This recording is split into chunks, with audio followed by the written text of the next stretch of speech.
Hello everyone, welcome to Miniverse. So hope so guys, preparation is going good. So as per the student request, here I am starting the general awareness series. This is the part 1, and in this part we will try to understand the complete syllabus of general awareness. It means static GK and current affairs के सारे part को try करेंगे understand करने का, because बहुत सारे students की query आ रही थी कि कितने मंथ का करंट अफेयर्स पढ़ना है, किस एरिया पे फोकस करना है in this limited time, static GK से कौन कौन से पार्ट पे मोस्टली फोकस करना है. So then I decided to start this series. So continue इस सीरीज को फॉलो करो एंड फर्दर सीरीज में I will discuss actual data from the static GK. It means history से क्या क्या टॉपिक्स इंपॉर्टेंट है, उनसे रिलेट करके किस टाइप के क्वेश्चन फॉर्म होंगे, everything I will discuss. History, geography, polity as well as current affair से रिलेट करके जो भी न्यूज है, sports related news, award related news and Filmfare related news and whatever जो भी इंपॉर्टेंट है आप लोगों के एग्जाम्स के लिए, everything I will discuss. So basically in this part we will try to understand the entire syllabus. Okay, so video को end तक देखना एंड सब्सक्राइब कर लेना, बिकॉज जो अपकमिंग पार्ट है that is also very highly beneficial for you, तो वो काफी हेल्पफुल रहेगा. But before that, I will suggest here is a one video which I posted. Here you can see on our channel, Maneuver channel पे देख सकते हो. 3 and 5 years के लिए है basically. So 3 years का last 5 year का जो पूरा analysis है GK section का, वो आप यहाँ पे देख सकते हो. सारे links वहाँ पे provide किए गए. उस link पे जा करके आप सारे 5 year के actual GK question देख सकते हो कि history से कौन सा question था. इस बेसिस पे मैंने पूरा एक राइट वे में एक्सप्लेन किया है कि हिस्ट्री से कितने क्वेश्चन है, पॉलिटी से कितने क्वेश्चन है, इकोनॉमी से कितने क्वेश्चन है. So it as per this analysis you will get the idea कि इट मींस ये जो एरिया है इन्हीं से कितने नंबर ऑफ क्वेश्चंस आते हैं एंड किस वे में प्रिपरेशन करना है. ओके, सो ये सब सारे इंफॉर्मेशन आपको मिल जाएंगे और ये एनालिसिस आपके लिए काफी हेल्पफुल रहेगा आपके प्रिपरेशंस के लिए. And here is one good news for the student who are preparing. So here we started the crash course. Here you can join for the live class. Classroom programs के लिए join कर सकते हो. Live के लिए आप inquire कर सकते हो 8828581455 पे, एंड क्लासरूम के लिए for if you are Mumbai based students, Dadar, Borivali, Vasai and Thane centre के लिए इस नंबर पे, जो नंबर्स यहाँ पे इन पे करके आप काउंसलर से डिस्कस कर सकते हो and related to your doubt, related to batches, everything you will get the all the details related to your preparation. Okay, and these all are the content which you will get for the preparation topic wise test, mock test and WhatsApp group, mentor and 10,000 plus questions. So these all are the material for your preparation. Okay, now come to the syllabus part. So guys, static GK देखो, total weightage is what? Total weightage is 40 marks in your exam. Okay, so 40 marks से अगर से सबसे important chapter मैं आपको explain करूँ तो history है. From history you will C 3 to 4 to 5 marks का वेटेज आप देख सकते हो. इट मींस पूरा history, ancient, medieval, modern, mostly question आप देखोगे मॉडर्न हिस्ट्री से, एंड मॉडर्न से भी कुछ स्पेसिफिक टॉपिक है. For example social religious reform काफी इंपॉर्टेंट है, एंड गांधी एरा से काफी क्वेश्चंस आते हैं. सो अपकमिंग जो मेरे सेशन होंगे, पार्ट होंगे, उसमें मैं इन डिटेल बताऊंगा. अभी के लिए आप ट्राई करो अंडरस्टैंड करने का कि 3 to 4 to 5 क्वेश्चन का वेटेज हो सकता है. सिमिलरली ज्योग्राफी से भी काफी अच्छे क्वेश्चन आते हैं. यहां से भी 3 क्वेश्चन या 4 क्वेश्चन या 5 क्वेश्चन का वेटेज हो सकता है. इट मींस कि समझो फॉर एग्जांपल अगर से हिस्ट्री से 5 दे दिया तो पॉसिबल है कि ज्योग्राफी से 3 ही देगा. ओके, तो ये मिनिमम मैक्सिमम वेटेज यहां पे मैं एक्सप्लेन कर रहा हूं इस वे में. ओके, आर्ट एंड कल्चर से आप 2 to 3 क्वेश्चन का एक्सपेक्ट करते हो. Art and culture it means जो वेल नोन डांस फॉर्म है, टेम्पल है, पेंटिंग्स हैं डिफरेंट स्टेट के, तो उस टाइप के क्वेश्चंस काफी एग्जाम्स में आते हैं. देन जनरल पॉलिटी से also 3 to 4 to 5. It means you can understand ये सब जो टॉपिक्स है ना, ये हाईली वेटेज टॉपिक है. ओके, देन जनरल साइंस से हार्डली 1 or 2 क्वेश्चन का एक्सपेक्टेशन होता है. तो आई विल सजेस्ट कि if not possible so just leave this area. General science को एक बार नहीं भी करोगे ना तो चलेगा, बट ये सब सारे टॉपिक्स को कर लो, बिकॉज जनरल साइंस में ना पूरा फिजिक्स, केमिस्ट्री, बायो तीनों सेक्शन आ जाता है और 1 or 2 क्वेश्चन कंटेंट करेगा. तो आई विल सजेस्ट कि it's better just focus on current affair, जहां से शॉर्ट क्वेश्चन आने वाले हैं. ओके, सो अगर टाइम है, आपकी अंडरस्टैंडिंग है तो कर सकते हो. इकोनॉमी से देखो 1 से 2 क्वेश्चन आएंगे एंड वेरी लिमिटेड टॉपिक है, 3-4 टॉपिक है, उसी पे सिर्फ फोकस करना है. 5 ईयर का planning, new economic policy, LPG policy of India and some nationalisation of the banking system, RBI. ऐसे ही 3-4 टॉपिक हैं जिसपे फोकस कर लिया तो हो गया. 1 से 2 मार्क्स का आप इजिली कर लोगे. After that list of the state and their dance form, folk dance से रिलेट करके क्लासिकल डांस से 1 से 2 क्वेश्चन एक्सपेक्ट कर सकते हो, मिनिमम 1 मैं बोल सकता हूं कि चांस रहेगा एग्जाम्स में आने का। नेक्स्ट है आपका river side city and dam in India. See from this area at least 1 or 2 question you will expect in your exam. Okay, river side it means river subsidiary river, जो उनके subsidiary river होते हैं, या फिर dam, इन सब सारे area से relate करके at least 1 or 2 question you will see in your exam. So river system को, इंडिया के रिवर सिस्टम, ड्रेनेज सिस्टम को अच्छे से अंडरस्टैंड करना है। Then national park and wild life sanctuary in India. From here at least 1 or 2 question you will see in your exam. So जितने भी recent national park है, न्यूज में है, स्टैटिकली तो अपडेट करना है, बट फोकस करना है कि जो करंट में न्यूज में ना, उन्हीं पे ज्यादा फोकस करो। Next important area UNESCO heritage site India. This is also very very important and highly expected. जितने भी वेल नोन हेरिटेज साइट है, and if any heritage site is a part of current affairs, तो समझ लो वही पूछेगा exams में, वही बस पूछने वाला है। तो यूनेस्को से रिलेट करके जितने भी वेल नोन मॉन्यूमेंट्स है, इंडिया के हेरिटेज साइट है, उनको अपडेट करना है। फेमस टेम्पल इन इंडिया, जितने भी फेमस टेम्पल है, टेम्पल रिलेटेड क्वेश्चंस आ जाते हैं।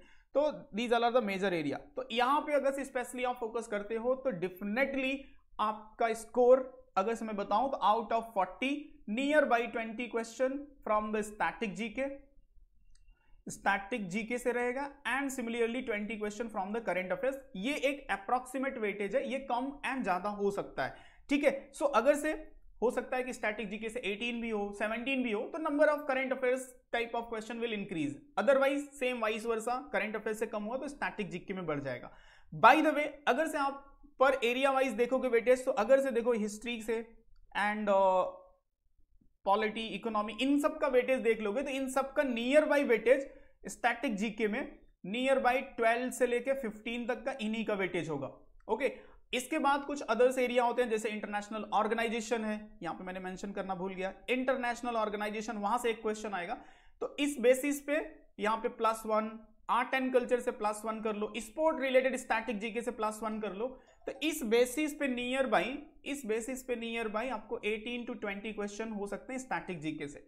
तो ये एरिया पे अगर आप अच्छे से फोकस करते हो, एक राइट वे में जो भी मटेरियल है उसको रिवाइज करने के बाद उससे रिलेट करके एमसीक्यू जितना हो सके प्रैक्टिस करो, वही एट द एंड आपके काम आने वाला है।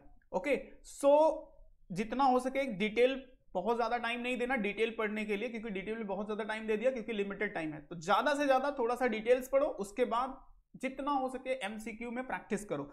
So this strategy should be for the static GK. Now next one is the current affairs. एक यहाँ पे है नोबेल प्राइज एंड अवार्ड, मैं भूल गया था, ये भी बहुत इंपॉर्टेंट एरिया है और रिसेंटली अभी जो डिस्ट्रीब्यूट हुआ as a current affairs point of view as well as static point of view, जो नोबेल प्राइज इंडियन रिसिपिएंट है, इनसे रिलेट करके भी आपको 1 क्वेश्चन की हाईली पॉसिबिलिटी होगी।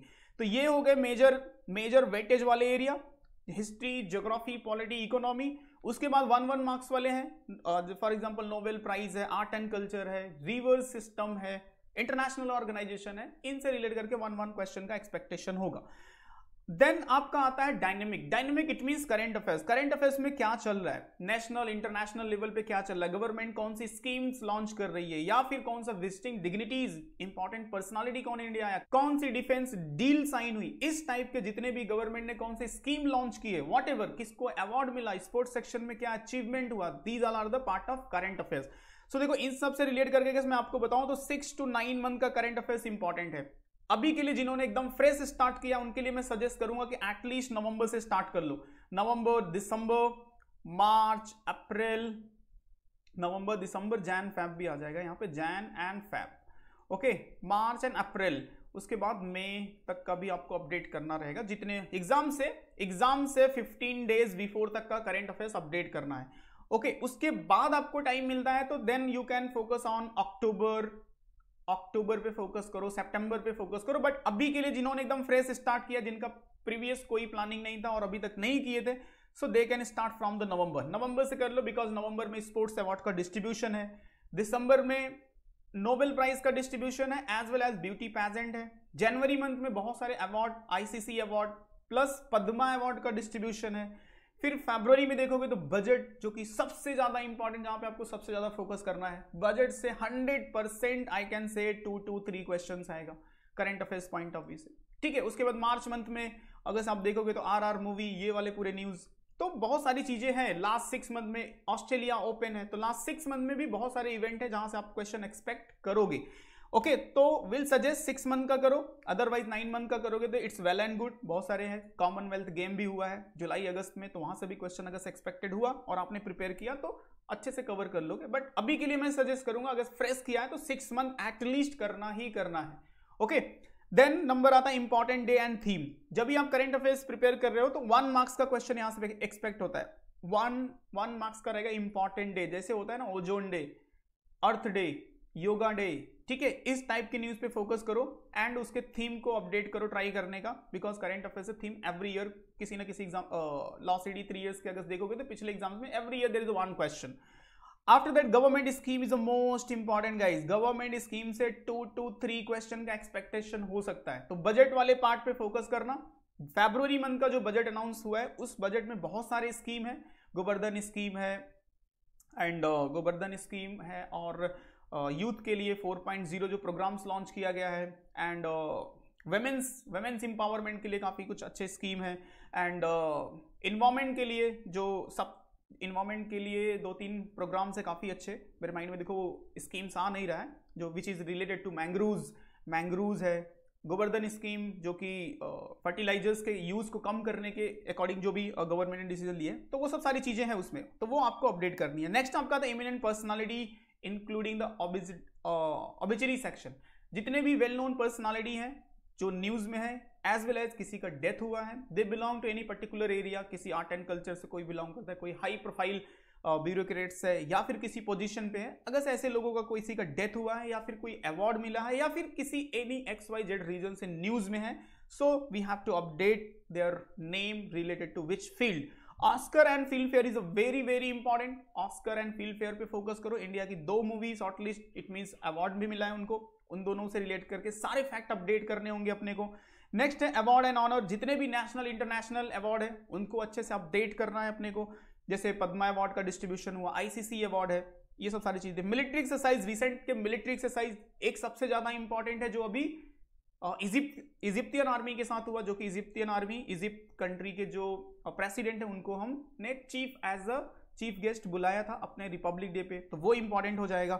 Then books and writer, last 6 month में जितने भी well known books and writer हैं उनको अपने को अपडेट करना। Sports related news highly expected, यहां से 100% I can say 1 or 2 question will be there in your exam, so sports related news को आपको अपडेट करना है। देन आता है विजिटिंग डिग्निटीज। रिसेंटली अभी देखोगे तो जापान के जो प्राइम मिनिस्टर हैं उन्होंने विजिट किया है इंडिया, तो उनसे रिलेट करके क्वेश्चन की पॉसिबिलिटी है। एज वेल एज 9 जनवरी को गुवेना के प्रेसिडेंट ने विजिट किया था NRI डे पे, वहां से क्वेश्चन आ सकता है। रिपब्लिक डे पे अब्दुल फतेह अल सीसी जो प्रेसिडेंट है इजिप्ट के, उन्होंने विजिट किया था, वहां से क्वेश्चन आ सकता है। विजिटिंग डिग्निटीज, बहुत सारे न्यूज है अभी अपने एग्जाम्स के लिए। मेजर प्रोजेक्ट, गवर्नमेंट के जो भी रिसेंट लास्ट 6 मंथ में जो भी प्रोजेक्ट लॉन्च किया है उनको अपडेट करके रखना है। देन अपॉइंटमेंट, जो भी गवर्नर्स या फिर लेफ्टिनेंट गवर्नर इस तरह से अपॉइंटमेंट हुआ है, या फिर किसी हाई प्रोफाइल इलेक्शन कमीशन में कोई अपॉइंटमेंट हुआ है, अटॉर्नी जनरल हुआ है, CGI chief justice of India का अपॉइंटमेंट हुआ है, तो ये सब सारे जो मेजर अपॉइंटमेंट है गवर्नमेंट के उनसे रिलेट करके अपने को अपडेट रखना है। देन पॉलिटिक्स रिलेटेड न्यूज, अगर रिसेंट में कोई इलेक्शन है, फॉर एग्जांपल त्रिपुरा इलेक्शन हुआ है, तो वहां से कुछ फैक्ट पॉसिबल हो सकते हैं, बहुत ज्यादा इंपॉर्टेंट नहीं है। देन आता है आपका international organisation is the most important. I can say कि 1 मार्क्स ये 100% देखे जाएगा, चाहे करंट अफेयर से या फिर स्टैटिक जीके से, दोनों एरिया में से कोई किसी एरिया से 1 मार्क्स ये आपको देखे जाएगा।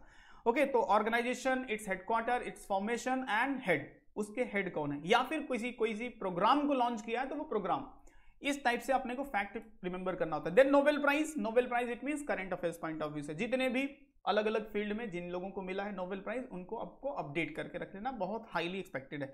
ओके, सो मेजरली करंट अफेयर्स के ये एरिया है जहां पे फोकस करने हैं। तो कितने मंथ का करना है? 6 मंथ का करना है। इसी टाइप के न्यूज पे फोकस करना है, अवार्ड पे, गवर्नमेंट स्कीम पे, अपॉइंटमेंट पे, विजिटिंग डिग्निटीज पे, इंटरनेशनल ऑर्गेनाइजेशन, नोबेल से रिलेट करके जो भी award, books and writer and ये सब सारी चीजें हैं जो मैंने आपको सिलेबस यहाँ पे शो कर दिया। इन्हीं सबको आप अच्छे से प्रैक्टिस करो। अगर से आपके पास कोई कंटेंट है, मैगजीन है, तो उसको अच्छे से फॉलो करो, ट्राई करो प्रैक्टिस करने का। अगर से आप मैन्यूअर के स्टूडेंट हो या फिर मैन्यूअर ज्वाइन करते हो तो आपको पूरा मंथली मैगजीन्स मिलता है, monthly magazine with these important news as well as weekly video मिलता है, जिसमें per week wise 30 important most expected question का हम डिस्कशन करते हैं, जिसको आप बहुत इजिली एक कम टाइम में अच्छे से रिवाइज कर सकते हो। उसके साथ कुछ प्रैक्टिस सेट मिलते हैं हैंड आउट, जिसमें सारे current affairs last 6 and 9 month के। इट मींस अगर आप देखो तो अगर आपको अक्टूबर नवंबर से करना है तो हमारे पास 2000 प्लस क्वेश्चंस का एक पूरा बंच होता है, जिसको आप बहुत इजीली, इट मींस अक्टूबर से देखोगे तो 700-800 क्वेश्चंस होगा, उसको आप अच्छे से रिवाइज कर लो, आपका पूरा इंटायर करंट अफेयर्स अपडेट हो जाता है। तो जो भी कंटेंट फॉलो कर रहे हो तो ट्राई करो अच्छे से इन सब सारे एरिया पे फोकस करके एक राइट वे में प्रैक्टिस करो। By the way, if anyone interested to join our crash course, so 2023 के लिए they can join, they can inquire for the online and offline both, and for the next year who are preparing, so 2024 and 2025 के लिए भी आप inquire कर सकते हो, where you will get live classes, classroom, दोनों टाइप के classes available हैं, आप इंक्वायर कर सकते हो। Books, mock test, GDPI, everything is available.